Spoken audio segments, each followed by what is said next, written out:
I want to give a special shout out to all my patrons first. Thank you so much to my Bibliospren, Bibliohowlers, and my Bibliomancers. It means a lot to me that you give me your extra support for my passion and hobby. Hi everyone, Patek here. Welcome to SFF Spotlight episode 45, and this is the last SFF Spotlight of this month.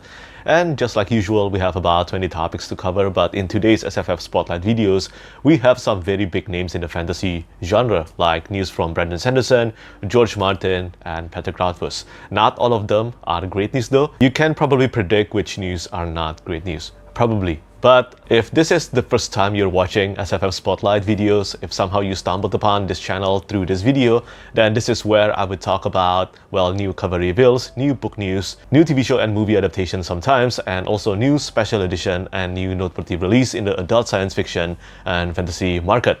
And I think I would just begin this with some Brandon Sanderson news first because, well, from the Dragonsteel con, there are plenty of exciting news coming out from Brandon Sanderson and the Dragonsteel team. And the first one is the release date for the Stormlight Archive Book 5. It has been confirmed by Brandon Sanderson and also the team at Dragonsteel that Stormlight Archive Book 5 will be released after the conclusion of Dragonsteel Con in the year 2024. So Dragonsteel Con next year will be 3 days. It will take place from December the 5th of December until the 7th of December. And after that, the Stormlight Archive Book 5 will be released on the 8th of December 2024. I think that is on Sunday or Saturday. I think Sunday, and I have no idea how that will work out because usually big fantasy book release takes place on Tuesday or Friday, but this time it is on Sunday. I think that is just a sign of how successful Brandon Sanderson is right now. I mean, he even has his own Dragonsteel team, a company, and also Dragonsteel Con now. It's so exciting though, not gonna lie, because I'm a fan of the Stormlight Archive and the Cosmere books. If possible, who knows, maybe I'm going to manifest this right now. Maybe I can make it to Dragonsteel Con next year. And if that happens, this will be the first time I go outside of Asia, or, well, the first time I go to the US. Hopefully that will come true. Come on, wish it with me, okay?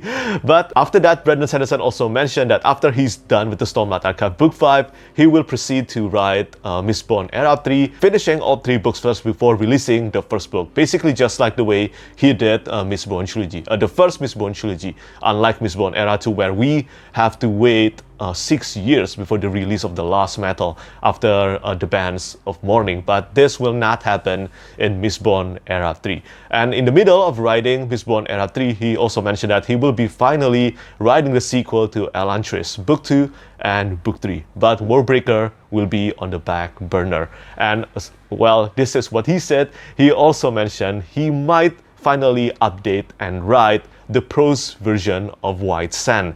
I think this is great news because White Sand graphic novel, in my opinion, is one of my least favorite stories from Brandon Sanderson. I don't think it works really well being adapted into the graphic novel format. I think Brandon Sanderson's storytelling works best when it is done in novel format. And hopefully this will be a great and much needed updated version to the White Sand. And finally, Brandon Sanderson and also the Brotherwise games have confirmed there will be a Mistborn game adaptation. Now, this is an artwork done by Deandra Cicluna. I think it looks absolutely beautiful. Look at Vin in this artwork. I think it's amazing. And honestly though, I don't actually know what is a deck building game, but yeah, it is coming. It is a Mistborn game adaptation. Maybe this is a sign, well, I'm keeping things positive here, maybe this is a sign that there will be an RPG game adaptation for Mistborn someday, because I think Mistborn will work absolutely well as a TV show, movie, or even video game. So yeah, I hope I managed to convey the effectiveness and the productivity of Brandon Sanderson and the Dragonsteel team. That is not even all. I will continue this later in the special edition section. But speaking of productivity, well, that is a bit of a downer of an update, and this is for The Winds of Winter by George R. R. Martin. In a recent interview, it seems like George Martin has mentioned that the number of pages that he wrote for The Winds of Winter hasn't increased at all for an entire year. And I think this has finally put a critical blow to those who still feel a bit hopeful regarding the Winds of Winter being released next year or ever. I think personally though, I think it will be released someday. I do not know when, but I think it will be released. But as I always say, when it comes to the matter of A Dream of Spring, I do not think it will ever be released. It will always remain as a dream, but yeah, that's the news for the Winds of Winter. It seems like if you are a fan of the Song of Ice and Fire series, just like I am, I think it will be much healthier if you do not think a lot about the Winds of Winter. I honestly don't know what will happen with A Song of Ice and Fire Book 6 and Book 7, but I hope it doesn't go down the trajectory of what the manga Hunter x Hunter is facing right now. For those of you who don't know, Hunter x Hunter is kind of like the Winds of Winter of the manga industry, of the fantasy manga industry. That and Berserk back then, but right now Hunter x Hunter is more. Because of the health issue that the author is facing, well, I think this is actually a sad situation because the author has finally dropped the ending on an interview. So yeah, if you want to know the ending, the possible ending of Hunter x Hunter, it is actually possible to search that. Now, the author mentioned that just in case he cannot finish the series, these are the possible routes for the conclusion of Hunter x Hunter. And yeah, I think that is a sad news. I love Hunter x Hunter. I love the anime adaptation so much. I watched the first anime adaptation, loved it, and then I watched the relatively new adaptation of Hunter x Hunter, and I loved it even more. The Chimera Ant arc is one of my favorite story arc in anime, and yeah, my unpopular opinion, I think the anime and the manga should have ended after where the new anime adaptation ended. I think it would have been a very satisfying enough ending, and I truly hope George R. Martin will be able to finish A Song of Ice and Fire rather than dropping the ending like this. This should be kind of like the last option. And here's another big news, and this is for The Witcher by Andrzej Sapkowski. So I think in one of my SFF Spotlight videos, I have mentioned that Sapkowski is currently working on a new Witcher novel, and he has mentioned now that it will be released most likely in early 2025. Yes, there will be a new Witcher novel coming in early 2025, and I still haven't continued reading the Witcher novels. Honestly, the first two collection of short stories, The Last Wish and also Sword of Destiny, was a bit of a disappointment for me, especially Sword of Destiny. I still enjoyed The Last Wish, but Sword of Destiny was a disappointment, and because of that, I still haven't read Blood of Elves to this day, and I think it has been more than a year. I really need to get around to reading that. But if I don't end up liking Blood of Elves, I think it's time for me to drop this series. And moving on to the next news, there is also a new book coming from the author of The Last Unicorn, Peter Beagle. And the title of this book is I'm Afraid You Got Dragons. This is supposedly a new whimsical novel about a lovable cast of characters trapped within their roles. Dragon hunter, princess, and more must come together to take their fates into their own hands. I absolutely love the cover art and also the end paper art. Both of them are done by Justin Gerard and also Annie Gerard. If you don't know who Justin Gerard and Annie Gerard is, I highly recommend you to check out their portfolio right now. These are amazing artists, absolutely amazing artists. Justin Gerard in particular has an artwork and style that is so fitting to my taste, and I love every art that he did for the Middle-earth universe by J.R.R. Tolkien. But regarding I'm Afraid You Got Dragons by Peter Beagle, I haven't read The Last Unicorn yet. I know, that's kind of like a sin, right? But yeah, I haven't read The Last Unicorn, so I don't know what to expect from this book, but I certainly look forward to reading it, or at least owning it. You know what? I certainly want to find out the story behind this beautiful cover art and paper art. So that's pretty much it for the topic of book news. Now let's talk about one release date for a movie, and then we will move on to talk about some special edition and Kickstarter campaigns. And this is regarding the release date for Dune Part 2. Yeah, Dune Part 2 finally has a new release date, and Dune Part 2 will premiere on the 1st of March 2024. And Dune Part 2 will premiere on the 1st of March 2024. This will conclude the movie adaptation of Dune, the first novel in the Dune universe by Frank Herbert. And I think after that, Denis Villeneuve would proceed to adapt Dune Messiah, and after that, Children of Dune. At least that's the hope anyway. So in total, there will be 4 movie adaptations for the Dune universe by Frank Herbert, adapted by Denis Villeneuve. I absolutely love the movie adaptation of Dune Part 1, and I expect more great things from Dune Part 2. And now let's move on to the next section of SFF Spotlight. Time to talk about some Kickstarter campaigns. Or for the first one, it is a Backerkit campaign. This is to continue from the first news that I talked about. This is regarding Brandon Sanderson and the Dragonsteel team again. So finally, after a long time, we finally have a release date for the Leatherbound edition of Words of Radiance, the second book in the Stormlight Archive series. I think this book is an absolute masterpiece, and unlike usual, this time Brandon Sanderson will be doing the crowdfunding campaign through Backerkit instead of Kickstarter. And yes, you can actually check out the page now. The page for the crowdfunding campaign is already available, and right now there are more than 14,000 people waiting for the campaign to start. I think this one will be a bloodbath of a campaign. I mean, the first one, The Way of Kings, already accumulated a total of $6.7 million. I think for Words of Radiance, it will be about $10 million. I am pretty excited about this though. I know that this will be incredibly expensive. I think just like The Way of Kings, it will be priced at $200 for 2 volumes of Words of Radiance. But yeah, I cannot wait. This is one of my top favorite books of all time, and Dragonsteel production for the Leatherbound edition keeps increasing with each book. So this one, I think, has a possibility of becoming their best so far. So looking forward to this one, and the Backerkit campaign will premiere on the 5th of March 2024. It is pretty exciting out of the matching design that it has with the Way of Kings Leatherbound edition. As for the 2 remaining Kickstarter campaign, these are not new Kickstarter campaign. And yeah, for once, in SFF Spotlight videos, there is no new Kickstarter campaign. I know, that is a surprise, right? But this is for Free the Darkness by Kade. Less than 2 weeks from now, the Kickstarter campaign for this one will be over, and this will be published by Wraithmarked Creative in collaboration with Podium Audio. I think this is one of Wraithmarked's best Kickstarter campaign so far. Not in terms of funding, but in terms of quality. I really love the cover art and the design being put here. It has a silver gilded edges, just like their edition of the Sword of Kaigen, and there will be, I think, about 10 interior illustrations by Daniel Kamarudin.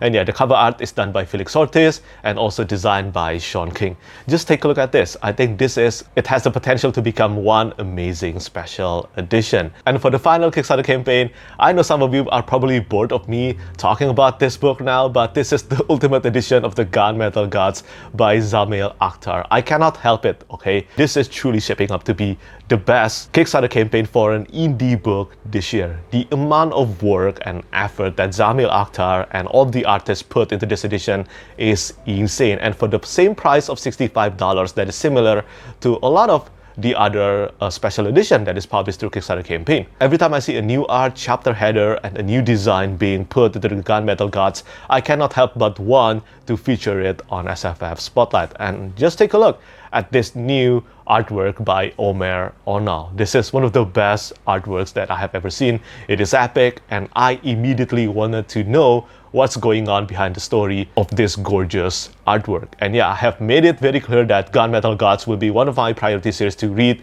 in the year 2024. And at the moment, there is only about a week left before the end of the Kickstarter campaign, and I think the campaign is about to reach $70,000. I hope it will reach $100,000 at the end of the campaign. So that's it for the topic of Backerkit and also Kickstarter campaign. So now let's move on to talk about some special editions. But first, let's mention the Black Friday and also the Cyber Monday sale for the Grim Oak Press edition. I think it is still available today. Today will be the last day of the Cyber Monday sale by Grim Oak Press, and well, I actually tried getting some books from their Black Friday sale, but I failed. There are so many insanely good prices for their edition in their Black Friday sale, but everything went sold out so quickly. But I think there are still some available for Digger Unearthed by Ursula Vernon. There are still other books and special edition to purchase from their Cyber Monday sale though, so make sure to check it out. Maybe you will spot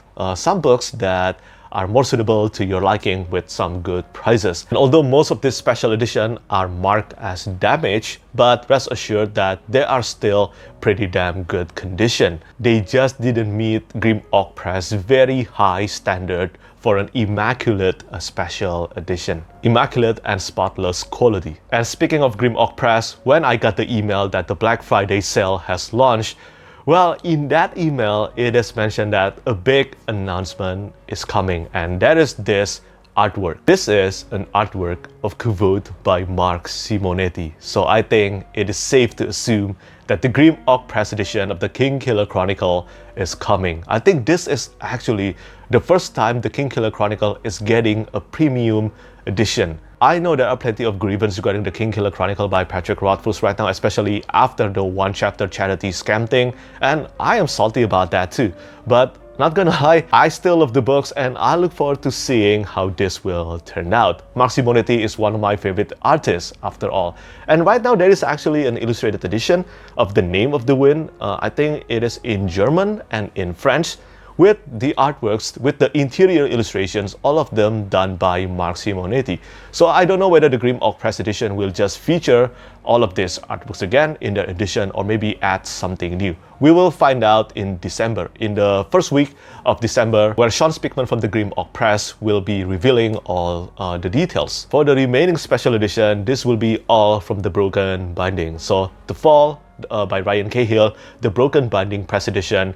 The general sale for this one will take place on the 30th of November, so this upcoming Thursday. But if you have ordered a copy of Blood and Fire, the Broken Binding Press edition, I think the sales will actually begin today. Yeah, the pre-order time will begin today, so make sure to check out your email and also the Broken Binding website for it. I think this Broken Binding Press edition of The Fall, considering the fact that it is a novella, is absolutely insane. There are just so many stuff being put into this novella, and I think this is a sign that of Darkness and Light in 2024, the Broken Binding Press edition will be something even crazier and better. But for now, The Fall first. And moving on to the next topic, The Fall by Ryan Cahill is not the only Dragon Rider fantasy getting a special edition treatment. So The Dragons of Deepwood Fen by Bradley Beaulieu, an upcoming Dragon Rider fantasy book being released in December and also January in the UK, is also getting a special edition treatment from the Broken Binding, and I think it looks beautiful.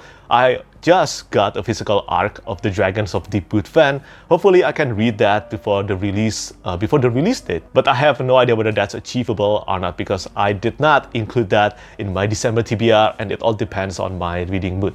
And finally, Broken Binding also just announced a special edition of Nettle and Bone by T. Kingfisher. This is the winner of the Hugo Award for the best novel this year, and I heard nothing but great things about Nettle and Bone. I still haven't read anything by T. Kingfisher yet, but as I mentioned earlier in the Grimlock Press Black Friday sale, I just bought a copy of Digger Unearthed by Ursula Vernon, which is the other name, or maybe the real name, for T. Kingfisher. I think generally speaking, all of her books keep on receiving great reviews, and it's kind of crazy that I haven't tried reading any of them. And I really should fix that, whether it is through Nettle and Bone or Digger Unearthed. So that's about it for the topic of special edition, but because I just talked about Ursula Vernon, I just remember there is more news coming from Ursula Vernon or T. Kingfisher. So Orbit Books has acquired the 4 sub-published fantasy books in the Saint of Steel series by T. Kingfisher, and also a standalone novel titled Swordheart. These are acquisitions from Orbit Books UK, so I will make sure to get a copy of them when they're available to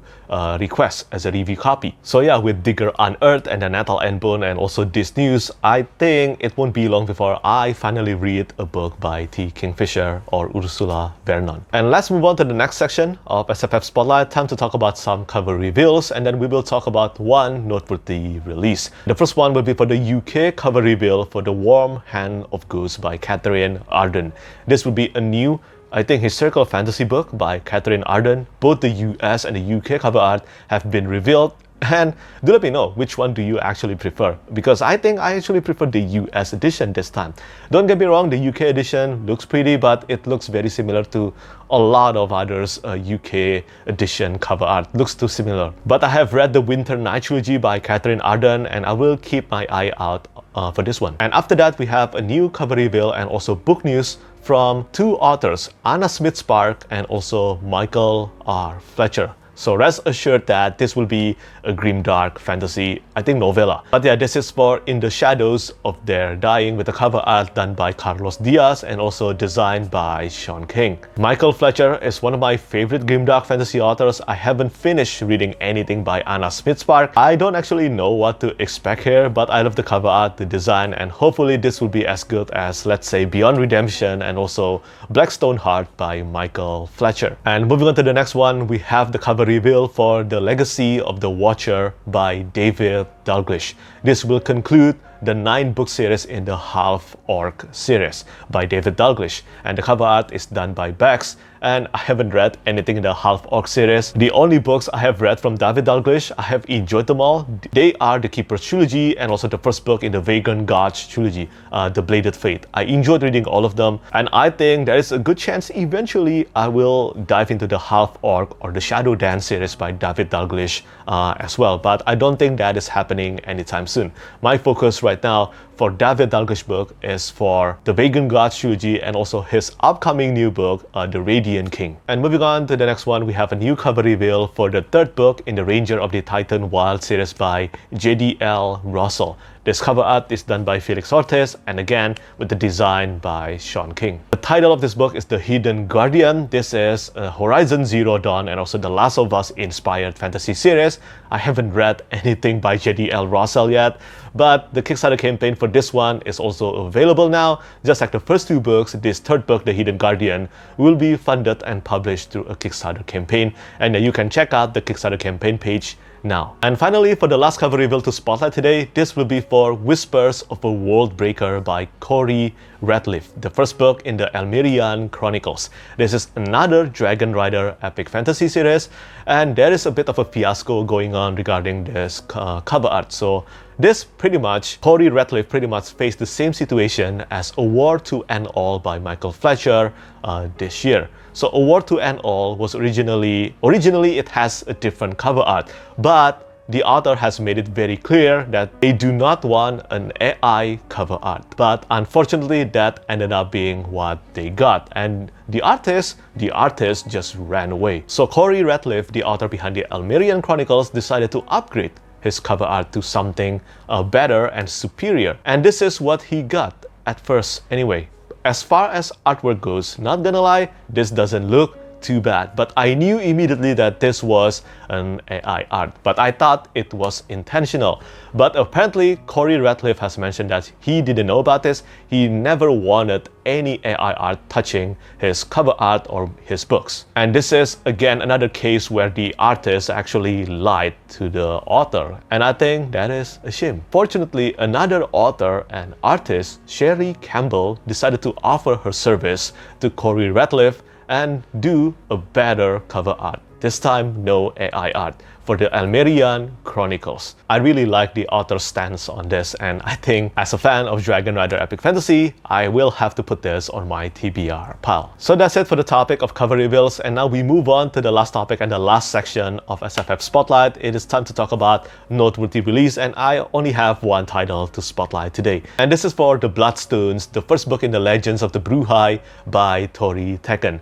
Now, this book is not coming today, but this book is being released on this Tuesday, on the 28th of November. So if you are watching this video on the 28th of November 2023, it is out now. The book is out now. This will be the first epic fantasy novel by Tori Tecken, and I certainly look forward to reading this.